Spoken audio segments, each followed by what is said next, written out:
이것도 네.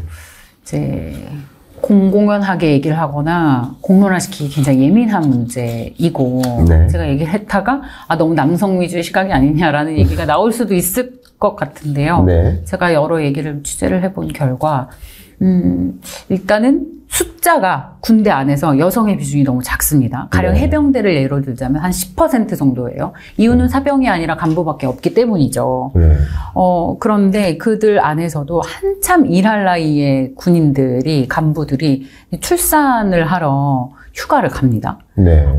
휴가를 하러 가면 병사가 아니라 이런 지휘관이나 간부들이 한 명이 부재를 하면 티가 많이 나잖아요. 그렇군요. 네, 티가 많이 나는데 회사 같은 경우에는 예를 들면 부장이 뭐 장기 휴가를 간다라고 하면 거기 대신해서 그걸 일을 할 수 있는 임시직을 뽑을 수 있잖아요. 근데 군대는 그게 안 됩니다. 만약에 10명 중에서 2명이 뭐 출산 휴가 들어가서 부재하면 나머지 8명이 그 일을 다 해야 됩니다. 10명의 몫까지. 네. 그렇기 때문에 군대 안에서 여성 군인이 들어오는 것을 굉장히 부담스러워한대요. 네. 사실상 싫어하는 분위기가 있다고 합니다. 네. 우리 전체적으로 사회적으로도 그랬었잖아요. 한때는 네. 여자는 임신하고 출산하면 휴가 가니까 여자 뽑지 마라는 인식이 있었는데 여러 가지 사회적 공론화 과정을 거치고 실제로 수면 위에서 많은 이야기와 제도의 개선을 통해서 지금은 되게 자연스럽게 그것이 당연한 걸로 받아들여지고 있잖아요. 그러면서 네. 남성한테도 육아휴직이 생기고. 네. 근데 그런 흐름이, 그런 분위기가 군대에서는 아직 전혀 없다는 거예요.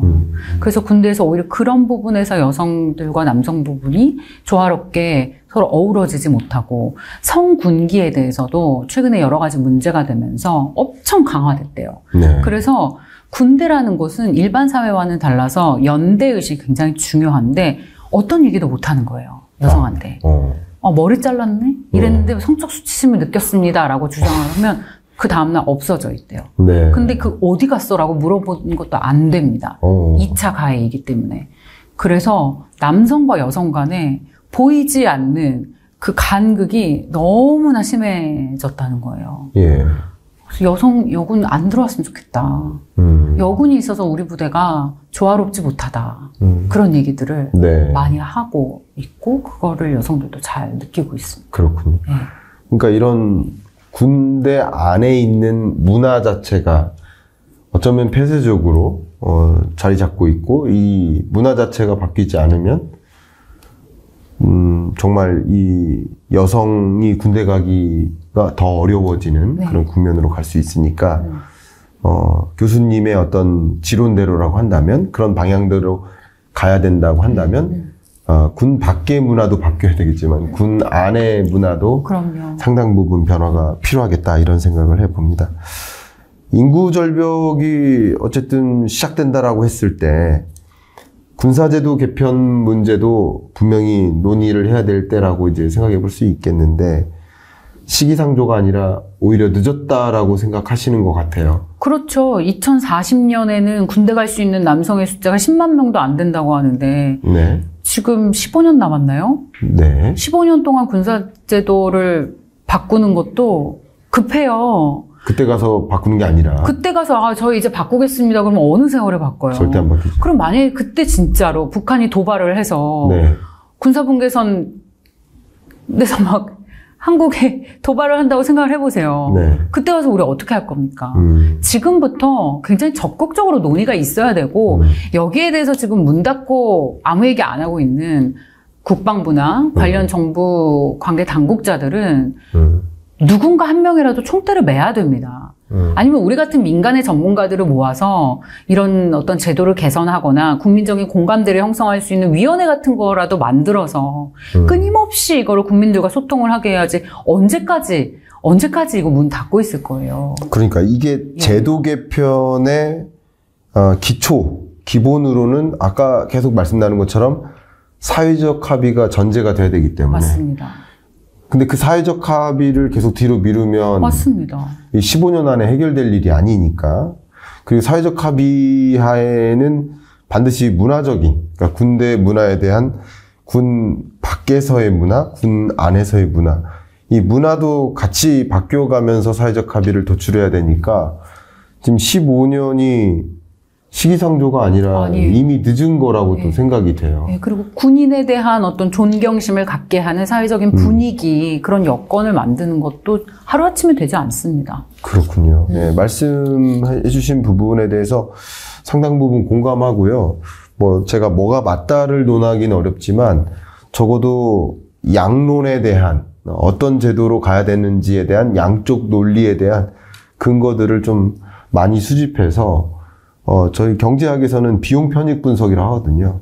이거 이렇게 전환했을 때 들어갈 비용이 있고 전환했을 때 갖게 될 편익이 있을 텐데 비용이 0이면서 편익만 있는 건 없겠죠. 네. 그런 건 논의 대상도 안 돼요. 그죠? 근데 비용과 편익이 첨예하게 갈릴 때 논의가 되는 것인데 그 비용 편익 분석을 해야 되는 게 아닌가 이런 생각을 좀 해봅니다. 네. 어쨌든 참 무서워하는 것 우리도 북한이 좀 무섭지만 김정은도 역시 우리나라의 어떤 거의 1등 무기, 우리나라 무기 수출 강국이 됐잖아요. K방산이 세계를 장악하고 있는데 이런 관점에서 김정은도 또 북한도 우리나라의 무기 체계에 대해서 좀 긴장을 할 거라고 생각합니다. 그러니까 우리나라는 거의 지금 따지면 지금 2025년산 자동차를 끌고 다니는데 북한은 1950년산 자동차를 끌고 다니니까 쉽게 말하면 군사력이라는 면에서 핵을 제외해놓고 본다면 군사력이라는 면에서 이 무기, 첨단 무기라는 관점에서 무서워하고 있을 텐데 앞으로 이 전쟁의 양상이 많이 달라질 거예요. 그러니까 재래식 전쟁이 아니라 첨단 전쟁으로 전쟁의 양상이 어떻게 전개될 거라고 혹시 생각하십니까? 쉽게 얘기하면요. 네. 이런 가정을 해볼 수 있을 것 같아요. 남북한 공군 전투기가 한반도에서 교전을 합니다. 북한 전투기 조종사가 남한에게 격추됐어요. 그럼 순식간에 남한의 조종사 얼굴도 못 보고 그냥 격추돼요. 나 왜 격추됐지? 이유도 모른 채. 이유는 아까 말씀하신 교수님의 이야기에 답이 있습니다. 네. 북한은 그 전투기도요, 1950년산, 지금 이미 단종된 것들을 개조해서 쓰고 있어요. 네. 우리는 첨단 장비인데. 네. 근데 그게 싸움이 되겠습니까? 네. 그걸 잘 알아서 네. 비대칭 전력, ICBM이나 핵이나 이런 것들을 계속 개발하고 있는 건데 네. 만약에 김정은이 그렇게 해서 도발을 하죠? 우리는 미군이 주둔해 있습니다. 바로 거기는 초토화됩니다. 네. 북한은 절대 먼저 도발할 수 없을 거라고 생각합니다. 그래서 북한이 먼저 초토화된다. 북한이 먼저 초토화되죠. 만약에 그쪽에서 우리한테 뭐라도 살짝 비슷한 먼저 잽을 날린다라고 하면 우리는 만약에 거기서 1초 만에 그렇게 도발을 했다면 0.1초 만에 우리는 초토화시켜요. 제가 이 군사 전문가는 아니지만 이런 무기 전문가는 아니지만 많은 분들이 그렇게 얘기를 하고 있습니다. 네, 북한학 전공하셨으니까 정말 이 북한 군사력이나 우리나라의 군사력을 좀 비교한다든가 하는 것들은 다양한 방면에서 이제 스터디를 해오셨기 때문에 이런 말씀을 또 해주실 수 있지 않을까 이런 생각을 해봅니다. 네. 참 이렇게 우리의 군사력이 질적으로는 수적으로는 좀 열세일지 몰라도 질적으로는 높기 때문에 그리고 앞으로의 전쟁의 양상은 앞에 말씀하신 대로 이제 소프트웨어 전쟁이고 다른 말로 말씀드리면 언택트 전쟁이다. 비대면화된다. 그러니까 그런 면에서 전투력도 여성의 전투력이 맞습니다. 굳이 무시되거나 폄하될 필요가 없다. 이런 논리까지 갖고 계신 것 같아요. 그렇죠. 말씀을 들어보니까. 자, 그러면 이제는 그런 논리 하에 어쨌든 모병제를 주로 논의 테이블에 주장을 하시니까 네. 징병제의 약점을 또 논해보면 어떨까 생각이 되거든요. 징병제의 약점은 징병제의 약점이 있으니까 모병제가 필요하다라는 대안이 나오는 거 아니겠습니까? 너무 확실하죠. 어떤 겁니까? 교수님 군대에서 어땠어요? 교수님 생각을 해보세요. 저는 군대 지원했습니다. 맞네요. 해군이니까. 예. 근데 또, 또 이렇게 피해 나가시네. 이렇게 하면 안 되고, 대부분은 피하고자 하죠. 하기 싫은 일을 해야 되는 거라고 말씀하시는 거죠? 버리는 시간이라고 생각하는 거예요. 피할 수 있으면 피해야 된다고 생각도 많이 하시죠. 그럼요. 너무 비효율적이죠. 네. 우리나라에 정말 그 유수의 학교로 나온 훌륭한 인재들을 모아놓고 네. 가장 싸게 예. 허송세월을 날리고 있는 게 지금 한국 징병제의 현실입니다. 네. 정말 좋은 대학교 나와서 어디 학교 물리학과 나와서 코너링이 좋아. 아 역시 물리학과 나와서 코너링이 좋으니까 너는 운전병. 그렇잖아요. 네, 네. 이게 말이 돼요. 네. 저는 그런 것 같아요. 지금 그런 친구들이 AI 전문가인 친구들이 한국의 군대에서 운전병을 하고 있을 때 AI로 공부를 더해서 학위를 받고 와가지고 한국에 왔을 때 AI 기술을 접목해서 어떤 무기를 개발하는데 기여할 수 있다면 그것이 훨씬 한국의 군대를 강하게 만드는데 기여할 수 있는 일 아닐까요? 왜 그 아까운 시간에 그 젊은 사람들의 에너지와 열정을 왜 그렇게 허송세월 보내는데 쓰고 있는지. 그러네. 이거는 절대로 그렇게 해서는 안 돼요. 경제학자시니까 효율성이 가장 중요한 거 너무 잘 아시잖아요. 그러네요. 저도 그 경제 기자를 오래 한 사람 입장에서 모든 일에 있어서 효율성이 앞서는데 효율적인 측면에서 이거는 지금 이제는 과거에 6.25 전쟁 시대에 숫자로 대결하는 전쟁의 차원에서 있었던 징병제의 제도는 이제 개선이 돼야 한다. 좋습니다. 전쟁의 양상도 바뀌었기 때문에 라는 주장입니다. 말씀 들어보니까 갑자기 제가 계속 연상되는 장면이 있어요. 네. 그 수많은 시간을 네. 배 페인트 칠하고 깡깡이질이라고 아세요? 깡깡이질. 그거 모르시죠?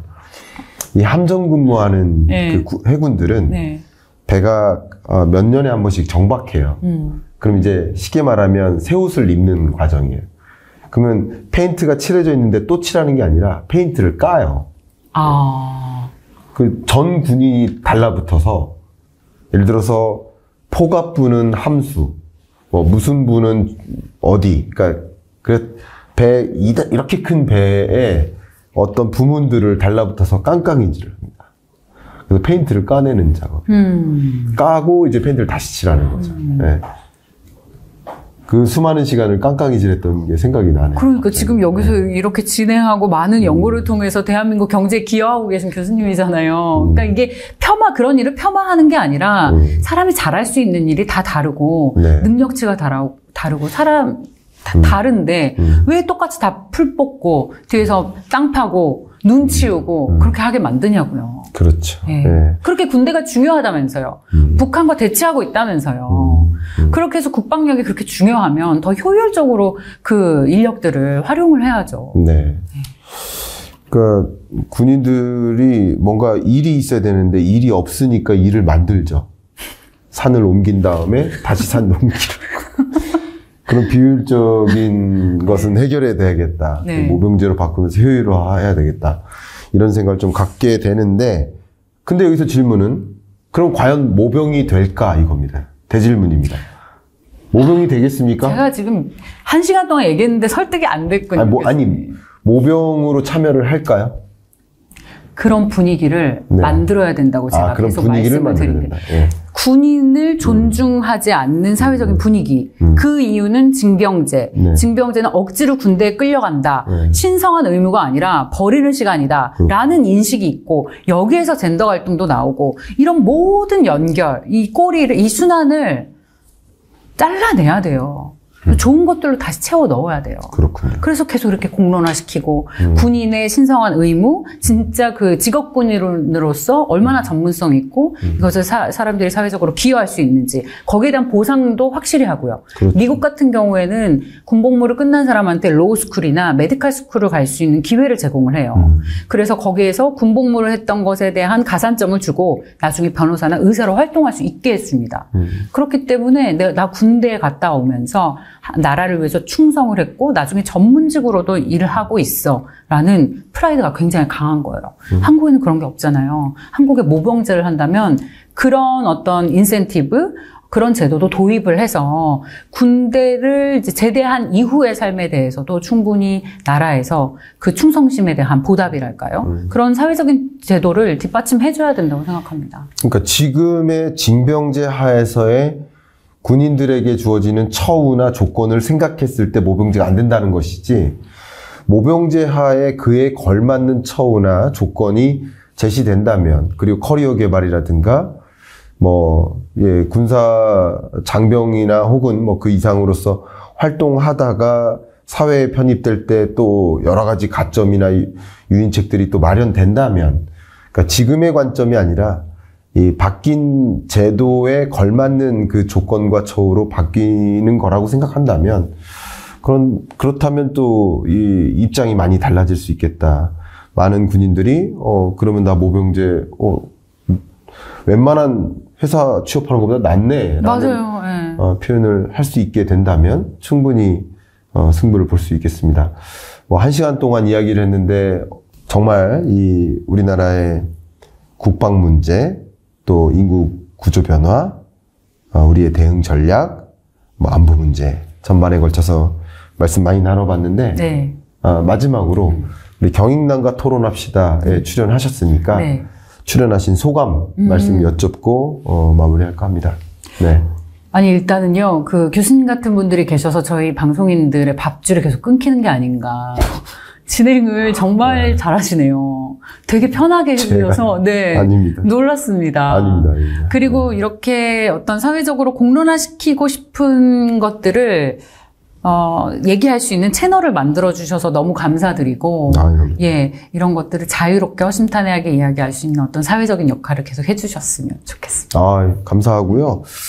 나오셔서 또 의견을 제시하기 좀 민감한 주제일 수도 있음에도 불구하고 연구된 어떤 연구 결과와 인사이트를 바탕으로 해서 자신의 주장과 그 주장을 뒷받침하는 근거를 명확히 제시해 주셔서 너무나 감사하고, 오늘 이 시간 정말 유익했던 그런 시간이었던 것 같습니다. 감사합니다. 네, 고맙습니다. 네.